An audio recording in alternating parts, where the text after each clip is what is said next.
2024년 3월 4일 새벽입니다. 하나님의 말씀은 마가복음 9장 2절에서 13절입니다. 엿새 후에 예수께서 베드로와 야고보와 요한을 데리시고 따로 높은 산에 올라가셨더니 그들 앞에서 변형되사 그 옷이 광채가 나며 세상에서 빨래하는 자가 그렇게 희게 할 수 없을 만큼 매우 희어졌더라. 이에 엘리야가 모세와 함께 그들에게 나타나 예수와 더불어 말하거늘 베드로가 예수께 고하되 랍비여 우리가 여기 있는 것이 좋사오니 우리가 초막 셋을 짓되 하나는 주를 위하여 하나는 모세를 위하여 하나는 엘리야를 위하여 하사이다 하니 이는 그들이 몹시 무서워하므로 그가 무슨 말을 할지 알지 못함이더라. 마침 구름이 와서 그들을 덮으며 구름 속에서 소리가 나되이는 내 사랑하는 아들이니 너희는 그의 말을 들으라 하는지라. 문득 둘러보니 아무도 보이지 아니하고 오직 예수와 자기들 뿐이었더라. 그들이 산에서 내려올 때에 예수께서 경고하시되 인자가 죽은 자 가운데서 살아날 때까지는 본 것을 아무에게도 이르지 말라 하시니 그들이 이 말씀을 마음에 두며 서로 문의하되 죽은 자 가운데서 살아나는 것이 무엇일까 하고 이에 예수께 묻자와 이르되 어찌하여 서기관들이 엘리야가 먼저 와야 하리라 하나이까.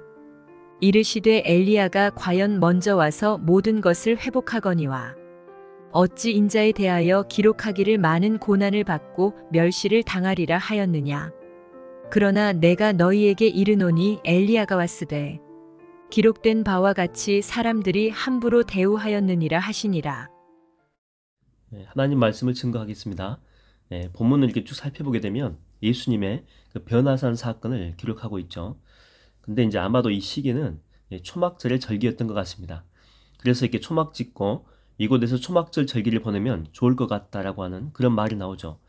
아마도 이렇게 베드로가 한 말인데 베드로가 엘리야하고 이게 모세를 보니까 엄청 감동을 받아가지고 얼떨결에 그런 말을 내뱉은 것 같습니다. 그 6절에 보면 나오지 않습니까? 무서워서 무슨 말을 할지 알지 못했다 이렇게 나오죠. 그러니까 생각하고 한 말이 아니고 얼떨결에 나온 말이다라고 하는 거죠. 예수님은 천사처럼 변형되어 있지 하늘에서 성령의 음성은 들려오지 또 모세하고 엘리야는 있지 제정신이 아니었던 것 같습니다. 일명 황홀공에 빠졌다라고 볼 수 있죠. 이런 영적인 체험은 죽을 때까지 한 번 하기도 어려운 경험이죠. 이들이 이런 경험을 했다는 것은 엄청난 특권입니다. 그래서 이렇게 부럽기도 하고 우리가 보기에는 나도 그랬으면 좋겠다 이런 생각이 들죠. 근데 이런 영적인 경험은 이들 세 제자뿐만 아니라 다른 제자들도 특별한 영적인 경험들을 많이 했죠. 이적과 기적에 대해서 말로 들어간 게 아니고 현장에서 직접 보고 느끼고 경험하게 됩니다. 근데 여러분 특권은 참 좋은 거잖아요. 남들이 안 한 거니까. 근데 그에 걸맞는 의무가 있다는 사실 잘 아십니까? 우리가 어릴 때 그 아이들이 이런 말을 합니다. 빨리 어른이 됐으면 좋겠다 그래요. 그래서 이렇게 왜 그러냐 이렇게 묻게 되면 사고 싶은 것을 마음대로 할 수 있기 때문에 하고 싶은 건 마음대로 할 수 있기 때문에 이렇게 대답을 하죠. 근데 이제 어른이 이미 된 우리가 볼 때는 그게 정말 그렇습니까? 어른이 되니까 좋기만 합니까? 그렇지 않죠. 그만큼 큰 책임과 부담이 우리 어깨를 짓누르지 않습니까? 재정적인 압박도 있고 자녀들을 뒷바라지 해야 된다고 하는 그런 부담감도 있고 또 부모님이 아프면 복양해야 한다는 그런 상황들 그리고 또 나이가 들면 내 마음도 약해지고 몸도 연약해지지 않습니까? 항상 청춘이지 않죠. 그냥 일어나면 바로 몸이 움직여지지 않고 한참을 용을 써야지 조금씩 움직여질 수 있다고 하는 것입니다. 우리는 이렇게 특권만 보지만은 그 특권 뒤에는 어마어마한 책임감이 뒤따른다고 하는 것입니다. 그래서 이들 여러분 제자들 다 보십시오. 전부 다 이렇게 순교의 길을 걸어가지 않습니까? 물론 요한은 사명이 있기 때문에 마지막까지 살려줍니다. 근데 그가 마지막까지 살면서 감당해야 될 그 영적인 무게감은 우리의 상상을 초월하는 것이었죠. 받으면 받은 만큼 그만큼 감당해야 될 사역과 사명이 많다라고 하는 것입니다. 그래서 이게 달란트 비유에서도 핵심이 뭐냐면 받은 만큼 그 열매를 봐야 된다고 하는 거죠. 5달란트 받았다면 5달란트의 열매를, 또 10달란트면 10달란트, 100달란트 줬다면은 그 100달란트만큼의 열매를 요구하신다고 하는 것입니다. 우리가 이 성경에서 이렇게 은사하면 생각나는 사람 가운데 한 사람이 삼손 아닙니까? 어릴 때부터 그 나시린으로 이 특별하게 구별된 사람이죠. 하나님이 그에게 큰 힘이라고 하는 은사를 주신 것입니다. 그 은사는 하나님의 영광을 위해서, 그리고 당시에 블레셋에 압제당하는 이스라엘 민족을 위해서 주신 것입니다. 근데 그 힘으로 이게 화난다고 사람들 죽여버리고, 또 연애하다가 들릴라의 유혹에 넘어가서 머리카락 다 잘립니다. 힘 다 빼앗기고, 뭐 서너 번은 주의 영광을 위해 사용하긴 해요. 그러나 유혹에 빠져서 이 사명을 저버린 그 삼손 보십시오. 나중에 힘도 다 뺏기고 또 눈도 뽑힙니다. 그리고 이렇게 맷돌을 돌리잖아요. 블레셋의 이 조롱거리, 구경거리가 됩니다. 그러니까 은사가 이게 좋은 것이긴 하지만 적절한 방법으로 적절한 상황에 사용되지 않으면 오히려 그 은사 때문에 망할 수가 있다라고 하는 거죠. 간혹 큰 기도원 같은 데 가면 그 영적인 어머니라 그래가지고 그 영파라고 하는 분을 만날 수가 있어요. 이분들은 일반 사람들보다 영적인 은사가 정말 많습니다. 뭐 신유 은사라든가 뭐 라파의 은사죠. 또 뭐 축사의 은사, 또 뭐 예언의 은사, 위로의 은사. 근데 이런 분들이 타락하게 되면 기도원에 오는 모든 사람들이 이게 다 돈으로 보인다라고 하죠. 섬기라고 주신 은사인데 그것으로 장사하는 것입니다. 어떤 교회는요, 담임 목사한테 기도받으면 얼마 이렇게 줘야 된다고 돈이 정해져 있대요. 신방을 받는데 담임 목사한테 신방 받으면 얼마, 또 담임 목사한테 주례 받으면 얼마.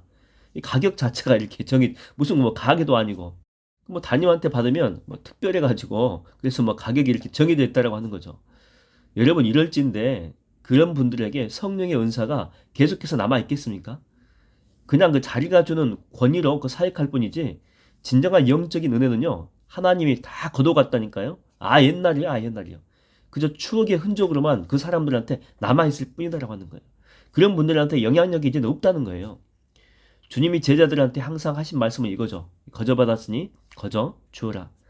퍼주라는 그런 말이 아니라 그 태도를 이야기합니다. 태도를. 영적으로 은사가 있다라고 해서 그것으로 권위주의적인 사람이 되지 말고 받은 것이기 때문에 흘려보내는 마음으로 사람들을 대하고 사역하라라고 하는 것입니다. 유대인들은 이렇게 돈을 사랑하고 좋아하는 마인드가 있습니다. 그래서 그렇게 많은 돈을 모았겠죠. 그리고 동시에 전 세계에서 기부를 또 가장 많이 하는 민족도 유대의 민족이죠. 천문학적인 돈을 기부에 사용합니다. 그 이유가 돈을 버는 것도 버는 것이지만 돈을 버는 것을 목적으로 삼지 않는다라고 하는 것입니다. 돈을 이렇게 많이 가진 것을 자랑하는 자가 가장 어리석은 자다, 그렇게 이야기하죠. 먼저 이렇게 어린아이 때부터 아이들한테 이런 재정 교육을 합니다. 사회의 보탬이 어떤 보탬이 되고 싶고, 뭐 사회적인 약자나 연약한 자들에게 어떤 역할을 하고 싶은지 그것부터 이제 정의하게 하는 거죠. 뭐 예를 들면 뭐 저는 오지나 낙도에 있는 아이들, 특별히 교육을 받지 못한 사람들한테 도움이 되는 인생을 살고 싶어요. 이런 계획을 세운다면 이런 목적을 먼저 이렇게 세우고 난 후에 그 후에 이제 목적을 이루기 위해서 물질을 모으게 만든다라고 하는 것입니다. 이게 사역의 도구로서 이게 물질을 모은다라고 하는 거죠. 그래서 이들은 이게 돈에 휘둘리지 않고 돈으로 사람이 군림하지 않고 그걸 통해서 은혜가 흘러가도록 한다라고 하는 거죠. 바로 이걸 자랑해야 된대요. 이게 돈 자랑이 아니고 이것을 어디로 흘려보내는지 이것이 중요하다라고 하는 거죠. 여러분 우리도 주님께로부터 영적인 은사를 받을 수 있고 이미 받은 분도 있겠죠. 그걸 주신 이유는 그렇죠, 자랑이 아닙니다. 그걸 통해서 뭘 했는지, 물질을 통해서 무엇을 했는지, 은사를 통해서 어떤 봉사를 했는지, 건강을 통해서 뭘 했는지. 받음이라고 하는 것은요, 특권이긴 하지만 그러나 그것이 섬김을 통해 흘러갈 때 그 책임감이죠, 책임감. 그럴 때 주님은 우리한테 잘했다, 충성된 종아, 이런 칭찬이 있을 수 있다고 하는 것입니다. 여러분 오늘 또 주님께 열심히 은사를 구하십시오. 여러분에게 필요한 것들 다 구하십시오. 은혜를 구하십시오. 그리고 받은 것을 흘려보내는 이 복된 하루가 되기를 주의 이름으로 축원드립니다. 기도하겠습니다. 하나님, 저희들에게도 영적인 은혜가 필요하고 영적인 은사가 많이 필요합니다.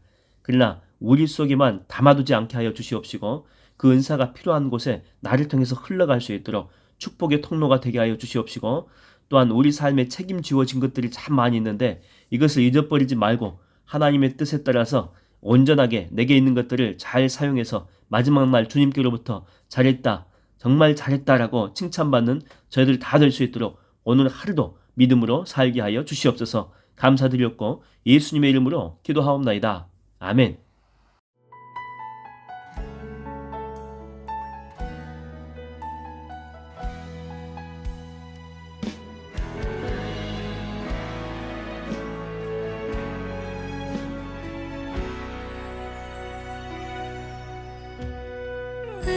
십자가에서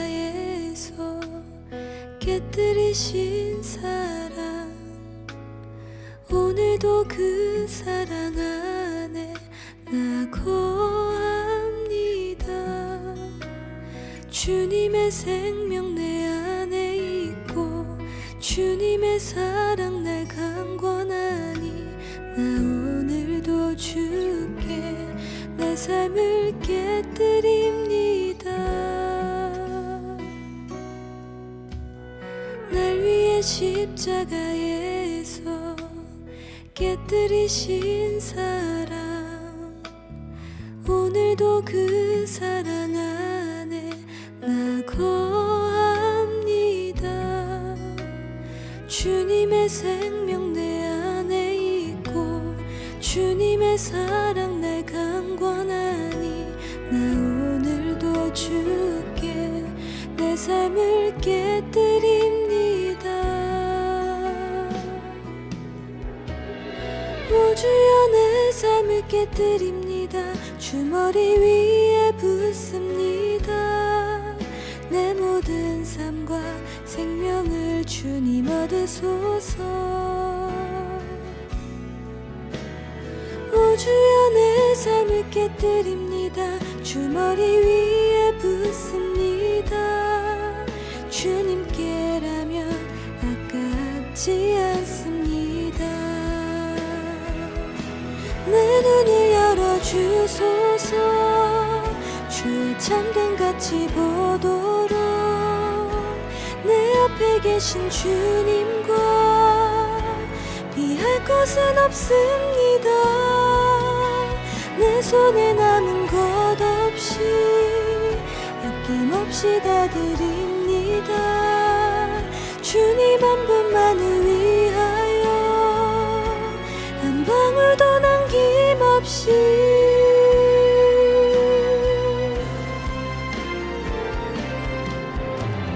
존귀와 영광을 받으소서.